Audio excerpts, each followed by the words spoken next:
I was just looking at some of the questions, and the first question that's listed is, what are some accommodations or differentiation strategies for special needs students and sight reading? Clint, have you had to modify for special needs students in a sight reading situation yet? Yeah, yes.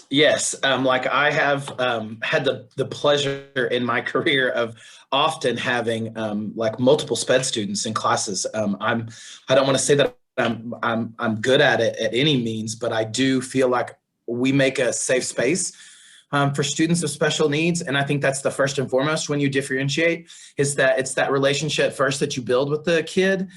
So they're the one that they can trust you and that they can question. And so with my special needs, it's always up to the individual. Like a simple differentiation that I do, like I'm real big on drawing the notes. Like kids get to me all the time and they've never drawn an eighth note. They just can't draw a 16th note or an eighth rest. And so we draw notes all the time. First week of high school choir, I've got my top best kids. You draw them, show me, you can. And so like if it's even a simple modification of that, where I have the provided already, the notes already drawn, and then I'm asking them just to simply copy. If it's hand signs, it's just we do it at a certain tempo. Their differentiation would be it's at a way different, slower tempo. Or it's I want you to, here's the list of the hand signs. I want you to just write which ones you think you know. And then we cross off, look, you got do and you got fa and you know what me is. Now let's work for something else. It's so much work, guys, these things that I know that we're being asked to do, but it's so vital for these kids to meet them where they are and meet them with accommodations. But we do it for almost everybody, really. We meet a kid where they're at, and then we try to move them where they are. So that's the one big thing with differentiation. I always struggle with this and see if I can do better, but it's those, I look for the little things that I can do.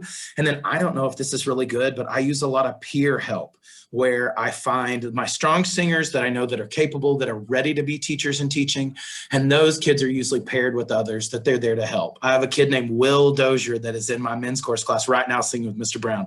And he's on all of Alan's ACDA recordings that Alan got National ACDA, that he's the loudest second tenor you'll ever hear. And he's a baritone really, but he just goes to the melody whenever it's sung.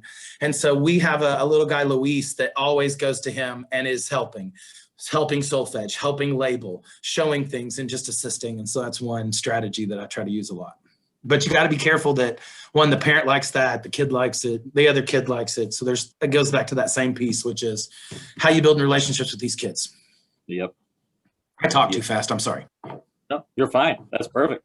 And now Matt is in on this as well, right? Matt Whitworth. Yeah, I'm here.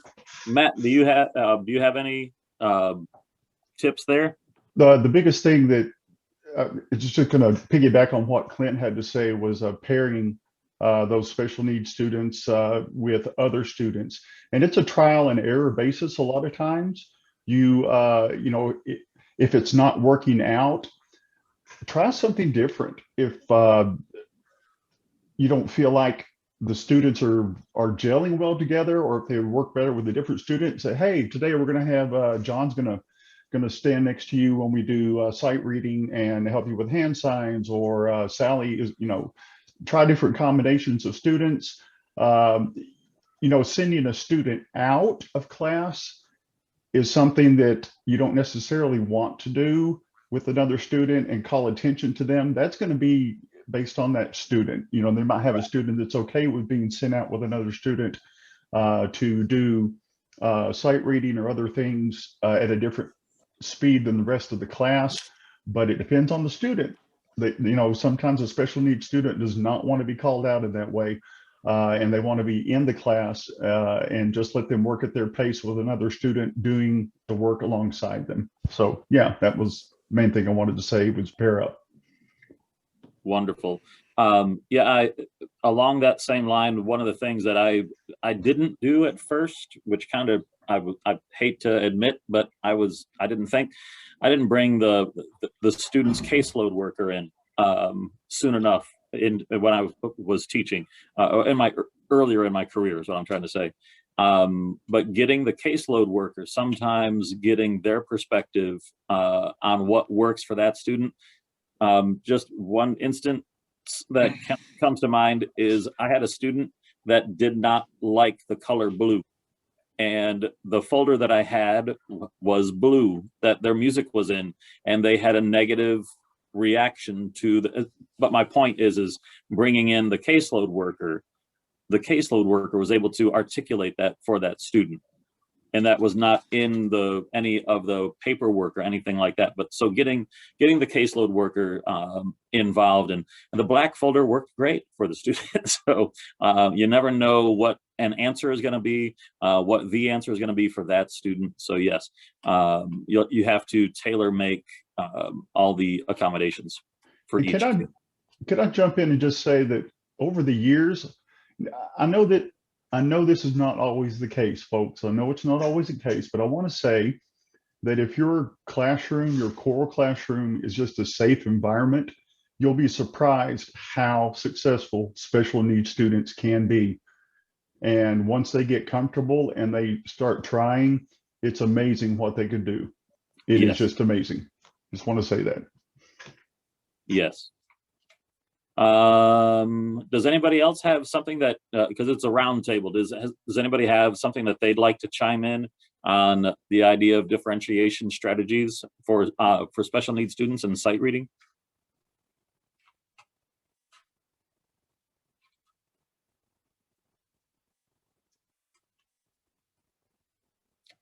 Okay, if not, then we'll go on to question 2.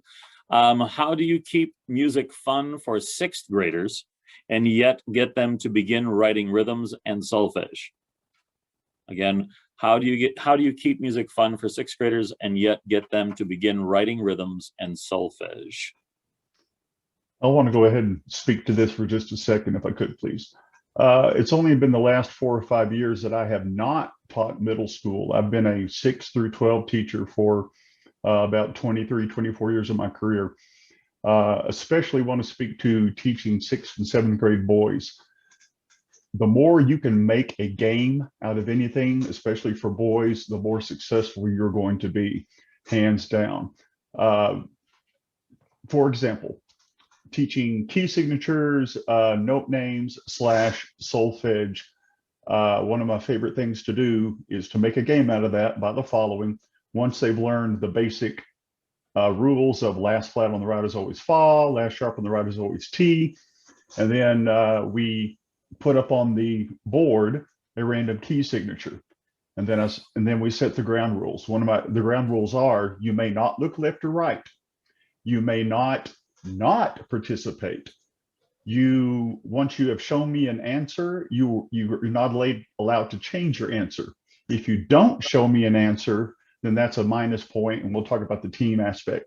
But then once I have a key signature, sharps or flats, on the board, then I will draw a note somewhere on the staff, and then I'll give them 3 or 4 seconds to process, depending on how close the note is to the last sharp or the last flat on the right. And then I'll say 1, 2, 3, freeze. And they have to show me an answer. But they are not allowed to look left or right and compare their answer. That keeps them, they're responsible for their own answer. And that way I can look at understanding. Once they get that process down and they understand they have to show me an answer, they don't get to look left or right, then we divide into teams. Dividing into teams is something I do not recommend you pick 2 kids and let them choose who the teams are going to be. You divide them into teams once you know who your kids are. And then the 2 teams have the same ground rules. You don't look left or right. If you do look left or right, or you don't show an answer, that's a minus for your team. However, going back to special needs students, a lot of times I do not let the special needs students bring a team down in terms of if they're really struggling with what we're doing, because this is going a little bit faster than special needs students do sometimes. Think of crazy names for the different teams. Just off the top of my head, this is crazy, but one of my 6th grade boy teams, they wanted to be called the Runny Sores. They wanted to be called the Running Sores. And again, something else like the Hairy Zits or something like that. And so get some crazy names, things that 6th grade, 7th grade boys will just love, and then have games. Make games out of everything. The more you can make games, the more fun it's going to be. They're going to enjoy it. They're going to look forward to your class. I spoke a lot. That's just one example, but you can make anything into a game. I'll go ahead and jump in and piggyback on that. We did the same thing, and we do 2 kid in or 1 kid leaves. So like I would go, wah, wah, wah, wah, wah, wah, right? And you bring the 2 kids down and they face each other. And then I have all the solfege letters on a circle or like on a card. And I bring up a do or a D, and they have to flash the hand sign. And the first one to flash shoots the other one down. And then it's whoever's next. So we did that one. They'll play that one all the time. So I'm with you on the play a game every little bit. And the more rapid fire you make things, and the quicker you move from one example to the next, and the more that there's routine in that movement, the better that age kid is. They love to come in and expect the first thing we're going to do is stretch. They know your routine and what you're going to do. So I used rhythm cards where it's just simple, a 4-bar pattern. You can get them. They're just like a block, right? And then I had a hanging thing. I got all this. Janice Supa already had it in there when I started my 7th grade career back again after being at Washington years ago, teaching with Andrea. And neither one of us knew what to teach anybody at that time. And so like we figured stuff out later. But like I'd put those cards up, and we would practice just clapping. And then I would clap a card and have a kid pick it. Or I would say, Jimmy, you pick one, you do it. Or Jimmy, you pick it. And then Sally, it's your job to pick which cards, system 1, 2, or 3. So you're reinforcing your, I always reinforce my terminology during that time. System, measure, beat, all those things are being reinforced during that time. And then they clap a rhythm and they clap it back. And then you always clap one that's not up there, right? Like they're, and they look at you and they're trying to find, they're like, is it 3? Is it 2? Is it 5? And you're like, no, no, no. So I think that idea about making it fun, and I do brain activators and those brain pacing things all the time. And then always making solfege to be a game and something that can be competitive. I had the luxury of being on a team right in middle school, and they brought the entire champions team in, and we had band kids versus choir kids in rhythmic sight reading. And at that age, you're doing, like, I feel like your focus is more rhythmic. And then with ear training, like if you try to go in and just get kids to sight read, I think you're going to fail a lot in 7th and 6th and 7th grade. But if you're layering rhythm, and then you're separating, and then you're ear training, and then you're teaching those intervals, and you're listening and singing, if you go right into doing it all at once, you're messing up those competencies. It's like a kid that's grown too fast and they can't run and dribble at the same time. I feel like it's the more that you separate those out at that age, the better the training competencies. And we all know that they struggle more in rhythm than they ever do with solfege when we get them to them in high school. They can hear it. They just can't clap a dotted rhythm. And so it's that reinforcement.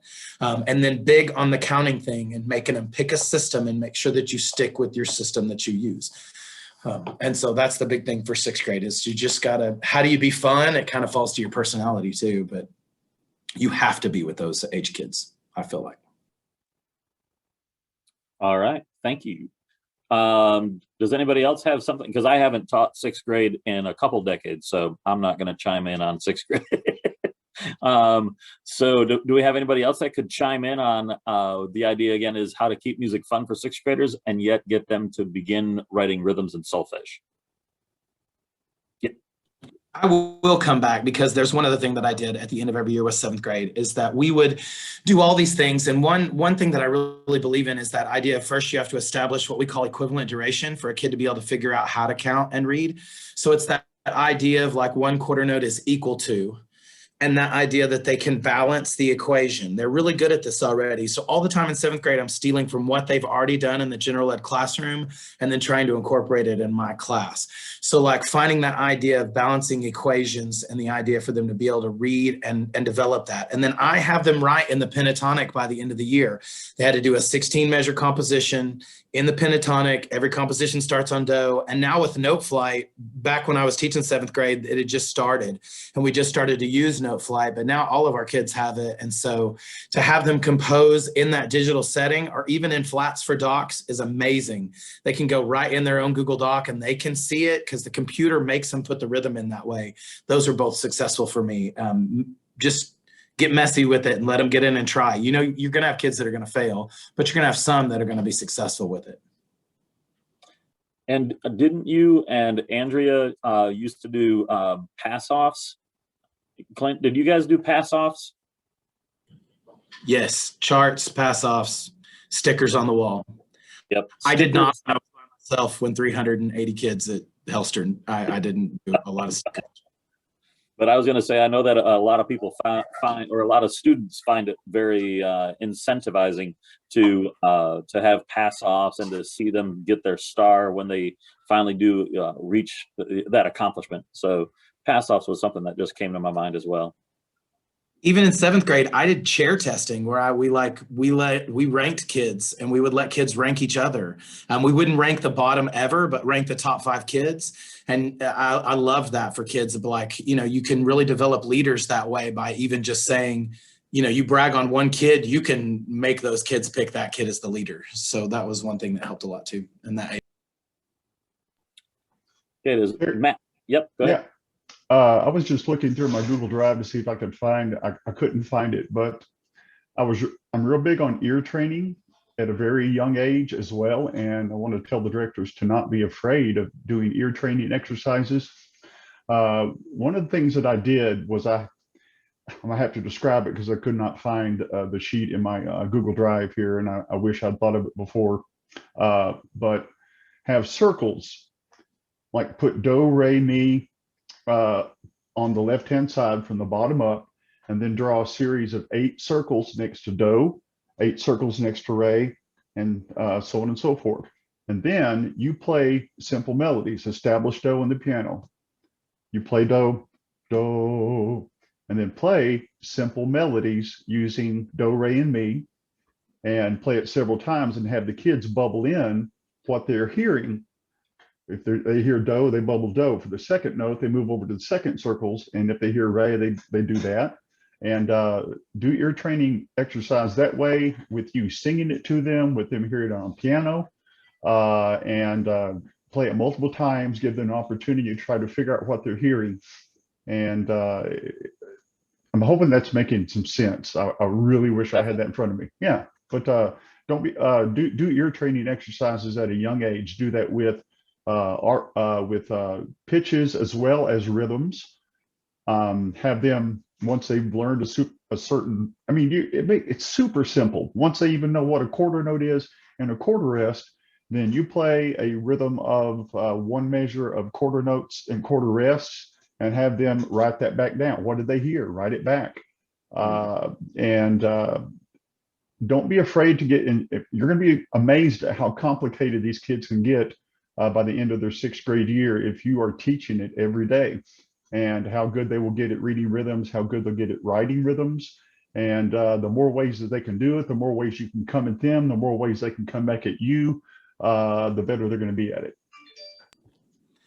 I've seen Tiffany Reeves grading papers at a campground, and she is good at this. So if you guys want some resources, she's got them for that age group. And they're doing some amazing work. I've seen that firsthand. Tiffany, do you have something that you'd like to chime in with? Well, I learned most of what I do with 6th grade from Matt Whitworth. So a lot of what he's saying are things that I still do.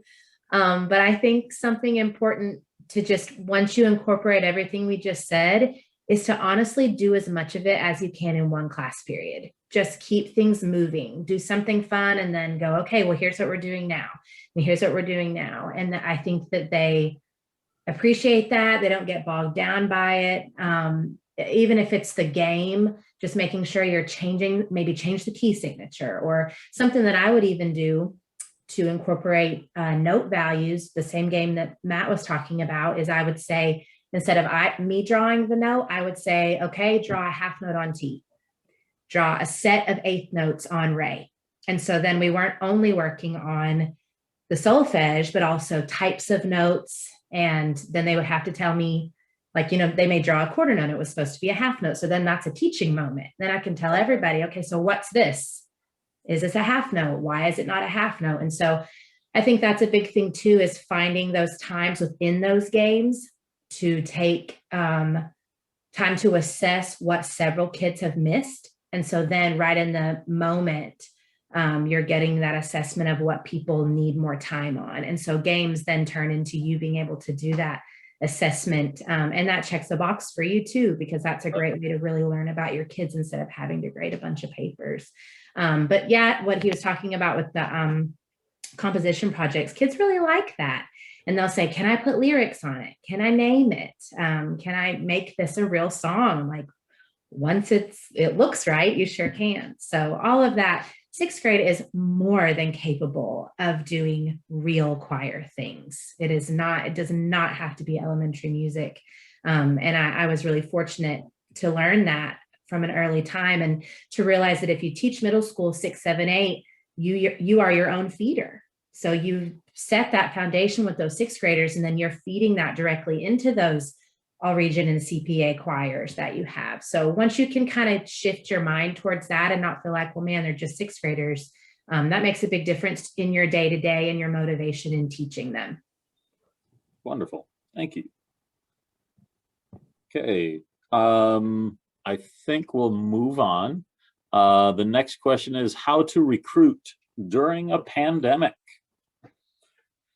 Yeah, how do you recruit during a pandemic? It's, I'll just say for me, what I've done this year, just for instance, we've seen a little bit of a drop in our numbers, of course, because of kids that have gone to total virtual and don't want to come on campus even for choir, because our school allowed for students that were virtual to still come on campus. And I'm sure everybody else has done that as well. But I've also had a number of students that dropped choir completely this year. So my numbers are down in my 10th grade is my point. Sorry, I went on too long about that. But the thing is that I've made a competition in my sophomore choir. I've pitted each section against each other. So bringing in the competition thing again. And I've said, whichever section can bring us the most rising juniors is going to get, and I said is going to get, and I think I said pizza party, but it's not going to be a pizza party, but we're going to award them with something. And man, they're all over it. I've already got, I think, this is just a week, and I think we've got 8 or 10 sophomores coming back to choir that didn't do choir this year, or rising juniors. And the thing is that now they're like, can I recruit other kids? And I'm like, yeah, sure, that's fine. So they're also trying to recruit freshmen. And so again, if that's just one idea for me to get, because I told the kids, you're my sophomore select choir, you're the type of kid that loves choir. So your friends probably would love choir too. So using that kind of terminology, making it a competition of some sort, and letting the kids do a lot of the recruiting is great. One thing that I'm doing, again, because of our conferences and all that sort of stuff is going to happen before April. So I'm not going to get to listen to kids in the room necessarily. So what I'm getting at is for the audition, I've had the kids that emailed me saying, Joey said that, you need me to let you know that Joey recruited me to come. And so sends me the email saying that. So I respond to them and I just say, I'm thrilled that you're interested in choir. And I want you to sing Twinkle, Twinkle, Little Star for me and send me a recording of you singing Twinkle, Twinkle, Little Star. And that's what I've been doing for, like I said, those 8 kids that I don't have in choir this year. Any kid that's moving in from out of district. I'm just, this year, I'm just going ahead and saying, sing Twinkle, Twinkle, Little Star, or My Country 'Tis of Thee, or something very familiar like that. Quite frankly, I can tell pretty much everything I need to know for placement into my, not necessarily into my chamber choir, but into all my other choirs. I can hear enough from someone singing something like that for placement. So that way they don't ever have to come to my office. They can send me a recording, I can place them and feel good about the process. So that's one method, having the kids recruit and making it a competition. Does somebody have, yeah, Clint. I'll jump in and piggyback with what you said, because I'm going to say basically the same things. The best recruiting I've ever done is, one, just being who you are, and that helps. you know, just doing your thing and never compromising on what your program is and what you did. But the other thing is that if I tell a kid to take choir, it's one thing, but if another kid tells another kid to take choir, it's another. So in the 7th grade, we would do golden tickets, and my 7th graders would give a recommendation to a 6th grader. I want to recommend you to try out for Mr. Pianalto, and then they would bring their ticket to me. Well, it's virtual, and so we can't do that. So we're looking at doing e-tickets this year, where it's an email where we're inviting you to do it. I'm also passing out golden tickets for even my top group this year for Lighthouse.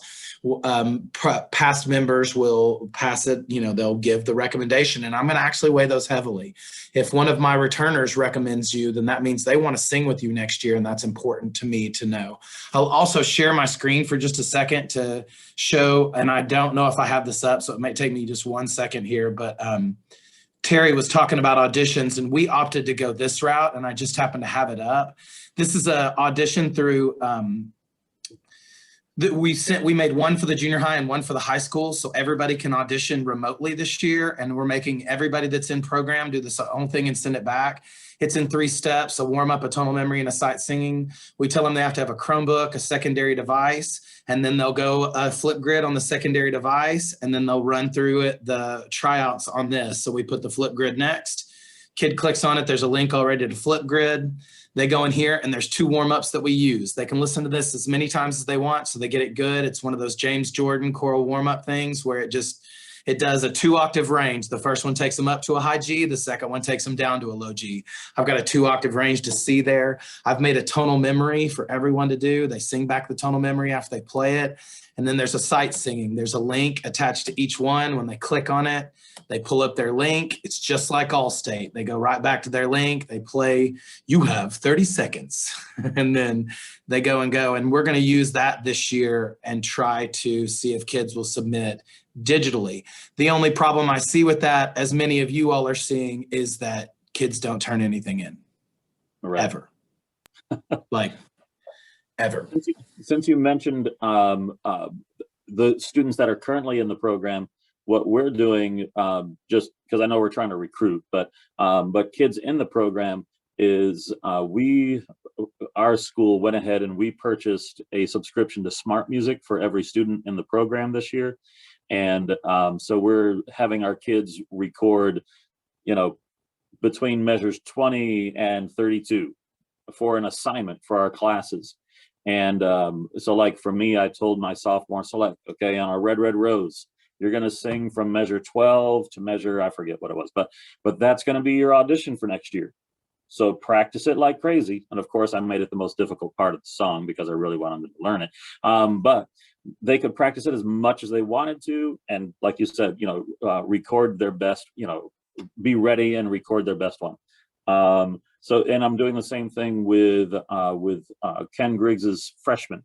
They are recording in their classes as well. So I'm going to be able to access their recording that they submitted for those classes. So that's an idea for the kids that are currently in the program. Maybe you have something along that line that you could listen to. I would like to say that, yeah, we're in a pandemic. No, we're not getting to perform as many times as we normally do. The other students who are not in choir are not necessarily hearing choir this year. But even in a non-pandemic year, I really feel like one of the biggest recruiting things is you, the director, and Clint kind of alluded to this, is what is your reputation in your school? This is putting some of it on your shoulders, but I really think it's very, very true. What is your reputation in your school? Do you have a reputation as a fun teacher that has a fun class that kids want to go to? That kind of word of mouth gets around, and it gets around fast. It's going to get around on the positive side, and it'll get around on the negative side too, if your class is not a fun class. And you know, when kids say fun, they're not going to necessarily go into all the pedagogy of teaching and what's going on with that. Who cares, you know, what's going on with that? Only you are the person who's making sure the pedagogy is happening. You want the word to get around about your class that it's fun. Are you spending time on your duty mingling with teachers? I mean, mingling with other students? talking to them. When you see your choir students hanging out with other students, stop them, talk to them, ask about who that student is that they're with. Say, hey, how come you've never been in choir before? Man, I'd love to have you in my class. And they're like, and you know what they're going to say, I don't know how to sing. And that's when you have your opportunity to say, yo, if you knew how to sing, I wouldn't have a job, or however you want to approach that kind of a thing. I like to tell kids, hey, you got an opening in your schedule. Come give choir give me one semester. See what you think about it. After one semester, if you don't enjoy it, I'm going to shake your hand and I'm going to say, okay, I appreciate you trying it. I'm still going to say hi to you in the hallways. I'm still going to say, how's your day going and stuff like that. Use your time, don't just necessarily hide in your room, which is easy to do. And the older that I get, the more I realize I still need to stay out there and I'm talking to other students. It was easy when I taught middle school because I had a duty in the morning or in the afternoon or after school, and I was right there in hordes of students and I could talk to them all the time. Now at the high school, it's a little bit harder to do that, but I still do it. I can recruit, especially from drama classes, because I'm heavily involved with them, and I see a lot of drama students who are not involved in choir, and those two just go hand in hand. A lot of times it's easy to recruit those kids. I've been blessed to have a lot of athletes in my choir class, so that's not been a problem to get the athletes involved.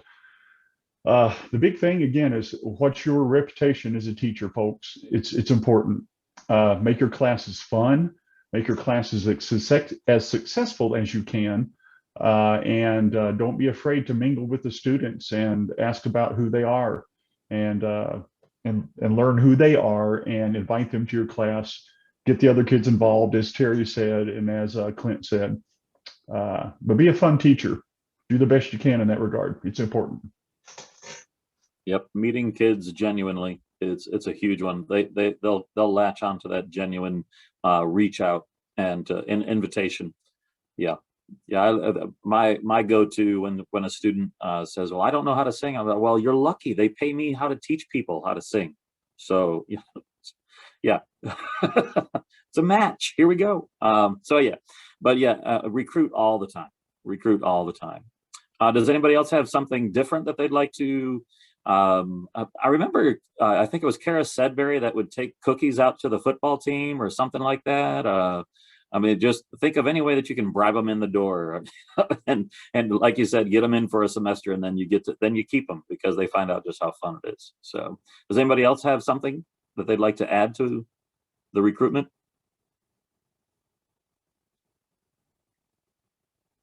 Okay. Then we'll go to number 4. It's like my sophomore girls chorus in here. You ask a question and everybody looks at you. They still got their masks on. See, number 4 is, if you are teaching a virtual, this is a kind of a long one. Let's see.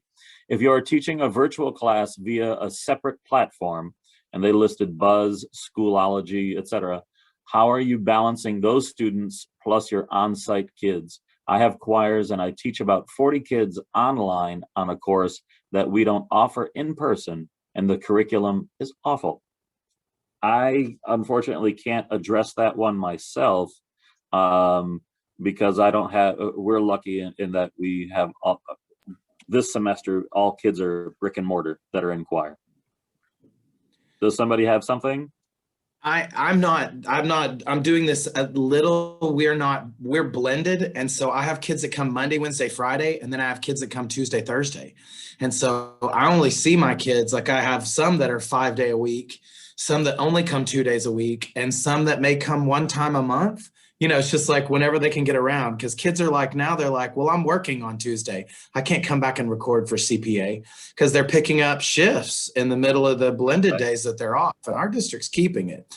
We started a program called Music First this year. Music First is within this Note Flight, Soundtrap, all these things come together in this Music First suite, and we tried it out this year. So we've had some success with it, but we don't think we're going to keep with it because it's just so hard to keep building your other repertoire while you're on site doing your other things. Like I just immediately, as the first thing is, I'm going to pray for you, and I'm gonna, like, whoever asked the question, like, I know that that's maybe not the most helpful thing, but at this time, like, it's just hard to do those because we can't move the needle and get kids to turn things in. Even the best of the best ones right now have this apathy. When they killed it on us at the end of the last year, they changed the way that everybody thinks about us as educators and as education. And like, we did grade checks the other day, and I had 3 kids with zeros in class. We're in the 8th week of school, and I got kids with no points.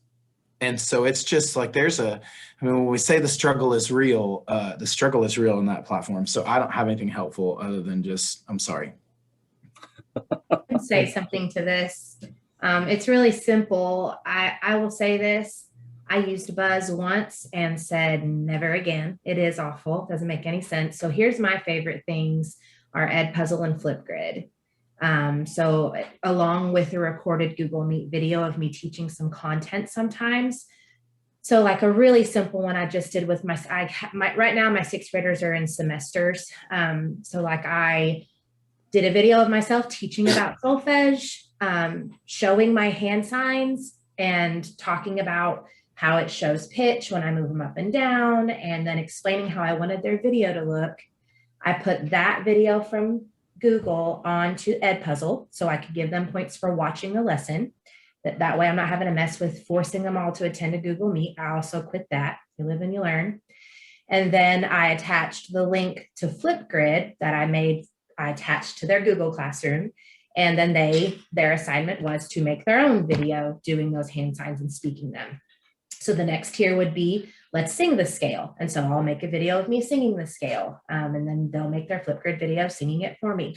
And so that's just an easy way to keep track. I also will say Edpuzzle is pretty awesome. Unlike Buzz, it has valid things. All I did this week was there was already a really great pre-made video about why solfege. And it explained where solfege came from, why it is what it is, how it's applicable, like any song ever can be sung on solfege, and just a great little video. And I did no work other than click share assignment.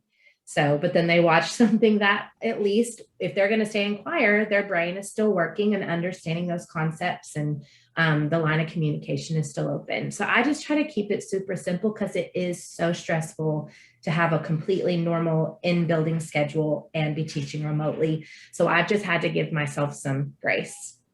Yeah, Terry, like 90% of my students are virtual right now. So, you know, we're at the end of February and we still haven't sung a note in the classroom. You know, it pretty much is me making practice tracks and posting them to Schoology, and then they record themselves and they send it back to me. So that's kind of my reality these days. And then finding things on YouTube to post and have them writing something and sending it back to me. It's what Tiffany said, you know, you got to give yourself a break and you just got to do what you can, because I'm literally dealing with students I've never met before. Wow, So, man. Yeah, that's the reality. I was just thinking, you know, because I say that we're brick and mortar, but of course I have kids quarantining, and we had the snowpocalypse that hit a couple of weeks ago. And I'd suggest that people also look at Smart Music if you haven't before. Smart Music has, like, every piece that we're doing in my class, I've converted to an XML file and I've uploaded to Smart Music, and you can set the tempo, you can set everything about it. And you can say, you can assign the first 2 pages of a piece, or whatever you want to assign as an assignment that they have to record, and it will play the accompaniment or whatever you've put in as an XML file, and they can record. There's also, the 90 days to successful sight reading is part of Smart Music, and building beautiful voices. I believe that was by Andy Beck. I can't remember for sure, but building beautiful voices. So all the warm-up exercises are in there. You can assign warm-up exercises for them to practice and record. And so, I mean, there's so again, check into Smart Music, or if you're interested, I'd be more than happy to talk with you more about it individually. But that might be something that, because it's also got solos, like my concert choir, my least select choir. One of the most successful things I've had with my concert choir is solos. I have no idea why they love Nina so much, but Tre giorni I mean, they love that song. Oh my gosh. And so even kids that I never would have thought that wanted to learn a solo are practicing Nina at home and recording. So anyway, so solos, choral music, sight reading, it's all part of Smart Music. It's not cheap, but like I said, we found that it was good enough of a program to go ahead and spend that much of our budget on for each of our kids to have a subscription to it. So there's that. Anybody else have something along that line for that really difficult question? All right, then we're going to move on. Question 5, how to change the culture of choir in the community. How to change the culture of choir in the community. I'll just start by saying, try to get out in the public as much as possible.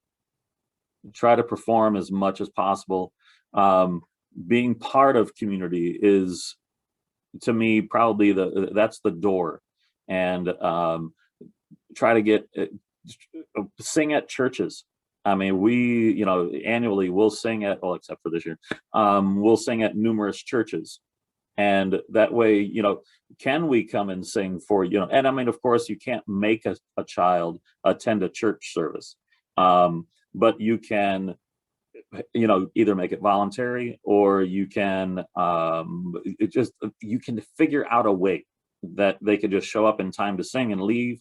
But again, that reaches multiple people that would never set foot in the school to listen to your choir. And then they can talk over coffee with friends and say, hey, this choir from the high school came and sang, or junior high came and sang for us at church this week. Oh my gosh, it was beautiful. So starting avenues of getting community to talk about your program outside of school is my first inkling of how to approach that. Anybody else want to chime in? I'll take that too, because I had the luxury and the privilege of starting my 2 teaching careers. It's been one in Bentonville and one in Springdale.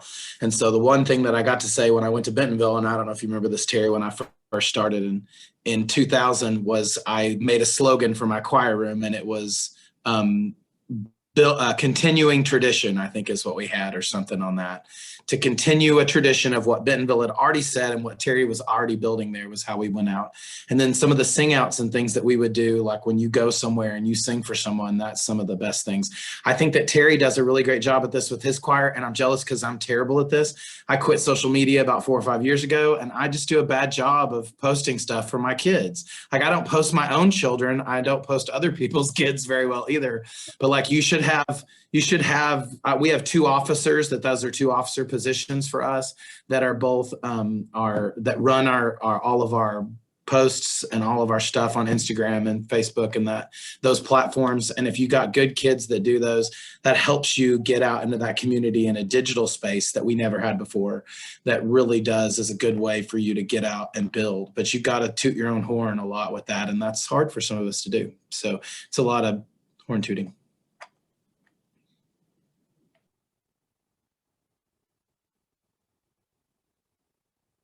Anybody else? So, hey, I would say one of the things that has worked for us really well this year, because we don't have an alternate space to go to when our 30 minutes is up.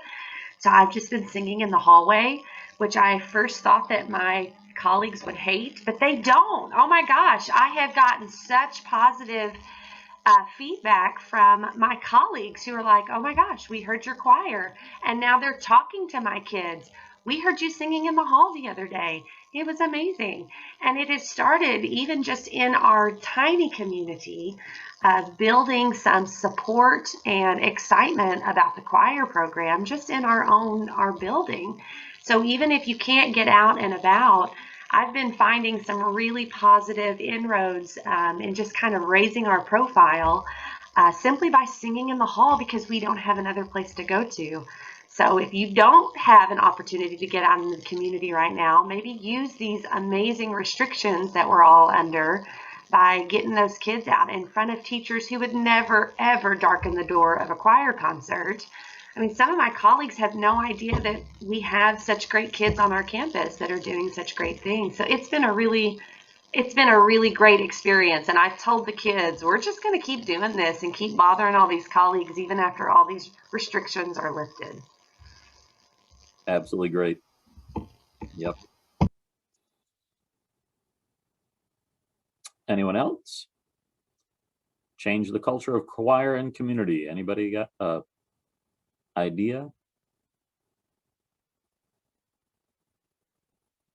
Okay, then we're gonna move right on to question number 6. My district doesn't have a performing arts center or large space for concerts. Typically, we have concerts at a church, but it is too small to meet the directives. What are some ideas for a spring concert without actually having a spring concert or addressing this situation? Oh, my internet fell. Oh, you're on. No, you were good. Oh, my internet is terrible in here. It keeps telling me that your internet connection is terrible. We're trying this. I don't know. But our local 112 drive-in, you can, and you guys in Northwest Arkansas, you might think about this, but for $4,000, it's spendy, you can rent the drive-in on either a Monday, a Tuesday, or a Wednesday. So those 3 days only. But for $4,000, you can rent it out. And it's 280 spots. We've done the math at $20 a car. If we filled it, we could make like $500. So we're thinking about recording all of our spring stuff and making maybe a giant spring showcase and biting the bullet and trying to get some community sponsors. And we're going to try to maybe do a choir concert so everybody can drive in, share it all together, and we'll show it up on the screen and we can have that performance that way for the spring. I would say, though, they should check any kind of like community space, business, retail, anything that's got just a flat floor that you can put kids on. That's what we're looking for, is this one that we got that's in our videos. Like, it's just, it was excellent, and it's never been used. They built it and we're going to open it right before COVID. And it's 2 guys that live next to it that just built it as a moneymaker for themselves. They both work for computer for Walmart, and they live here in Springdale, and they built this giant convention center right next to their house just because. It's for weddings and all that kind of stuff, but they will donate the community, and it's like $6,000 a night, and they gave it to us for free. The Central Junior High is going over there next week to do their CPA recordings in that facility. So you just got to be creative, and I'd say kick the football team out of the basketball team out of the gym and get over there and sing. Dominate your space and tell people that you're important too, because right now all we hear a little bit is that, if you should have chose a bat, right?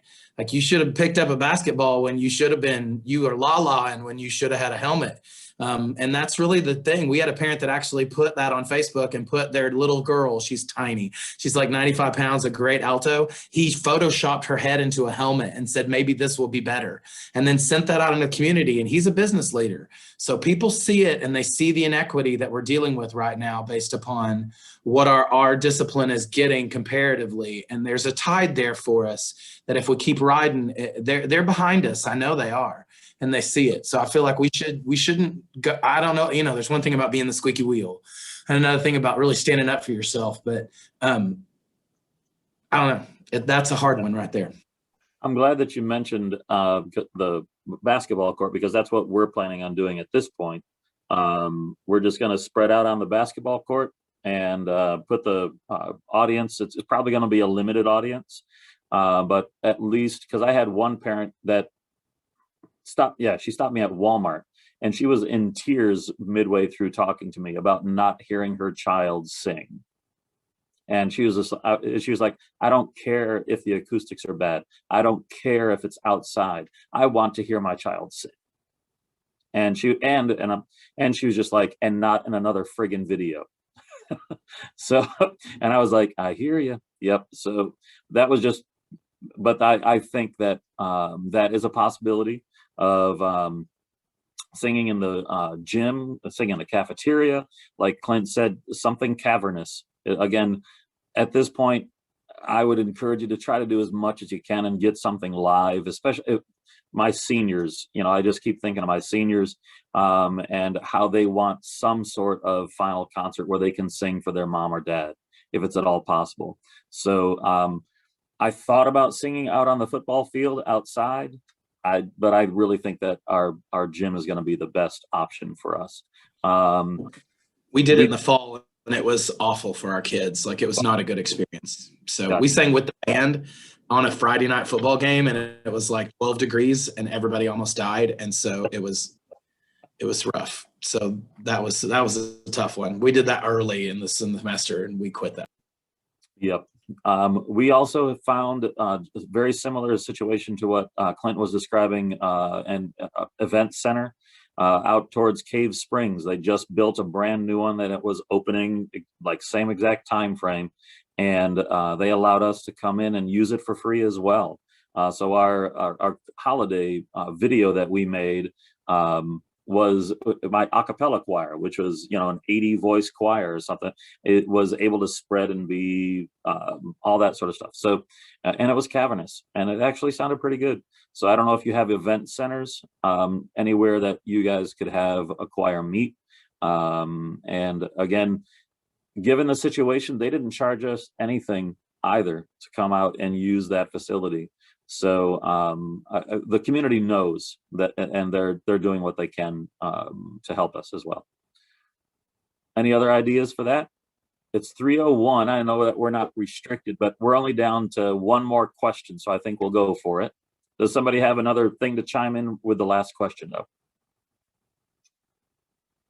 Okay, so the last question that we have here is, how are you handling burnout? So there we go. I'm burnout after this year is what it says. So, so how are you handling burnout? Is anybody else burned out? Who's thriving? I comfort eat. It's been pretty good.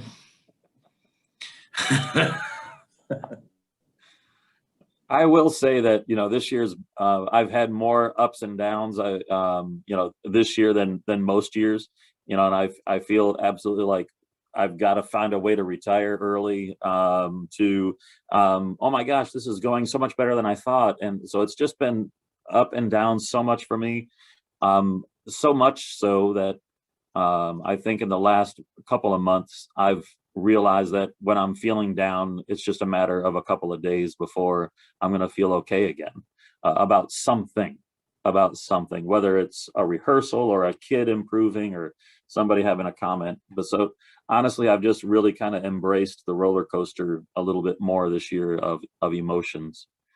Does anybody else have a way to cope with burnout? Matt? Well, I don't know, coping, I think what a lot of you probably need to hear, if you're the person that wrote that question, how are you handling it? I think you need to know that we are all struggling. Even us folks that have been doing this a long time. If you're a brand new teacher in this situation, oh my gosh, I don't know how you're handling it. I really don't.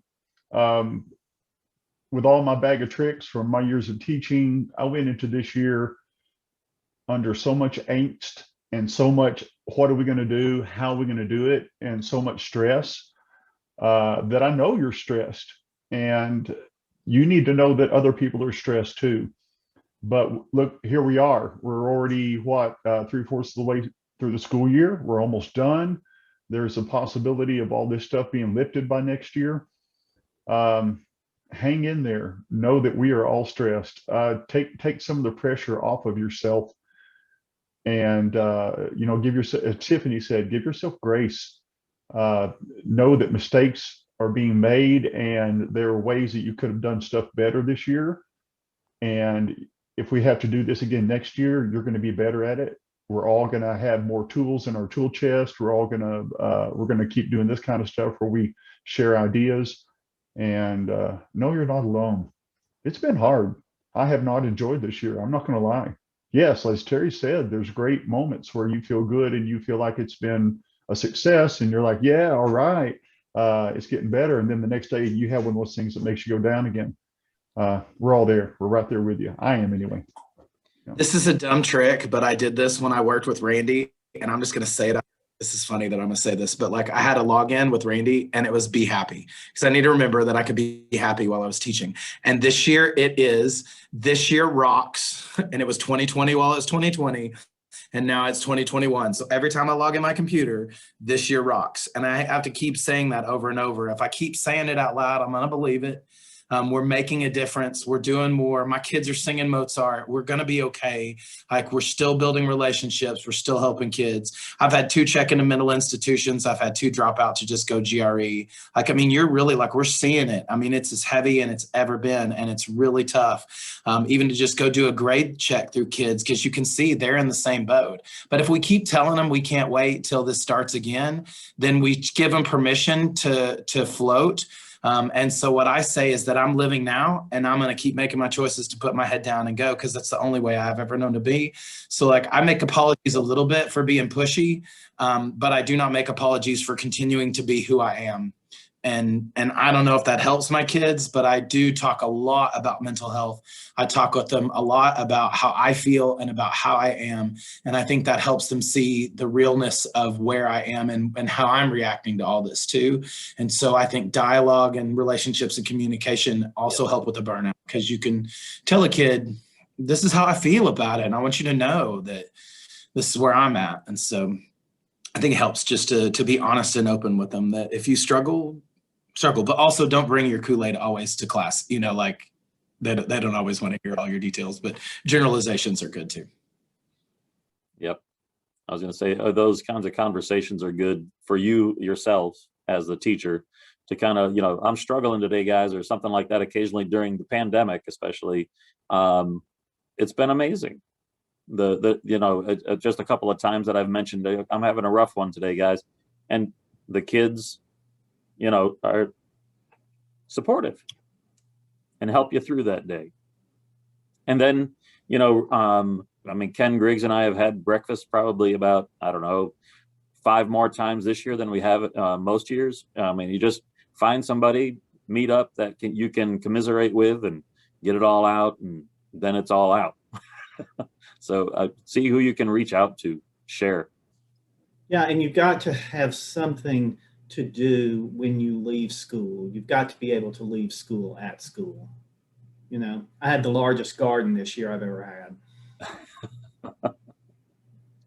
I found it harder this year to leave school at school, because I have kids shooting emails and that sort of thing. So I've had to really discipline myself to leave school, give myself some private time kind of thing. Mm-hmm. So make sure you do that. All right. Well, that's all the questions that were sent in, and we're now at 3:07. Do we want to take any questions? Does anybody have something, some burning question that they want to ask before we finish up?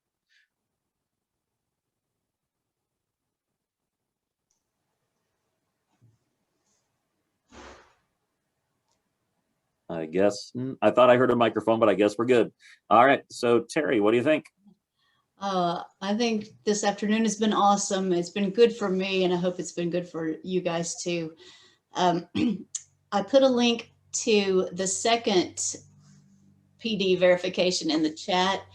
The one at the top is for the technology session that was at 2 o'clock. And the one at the bottom is for this roundtable discussion. So if everybody will go ahead and complete those right now, that'd be awesome, because I'm gonna have to close this meeting so I can go to a different meeting with some of our financial people. So I hope you have a great day. I appreciate you being here. I hope you have a fantastic weekend that feels like it's 3 days long. Take care, everybody. Don't forget to reach out if anybody has questions. Thank you. Bye-bye.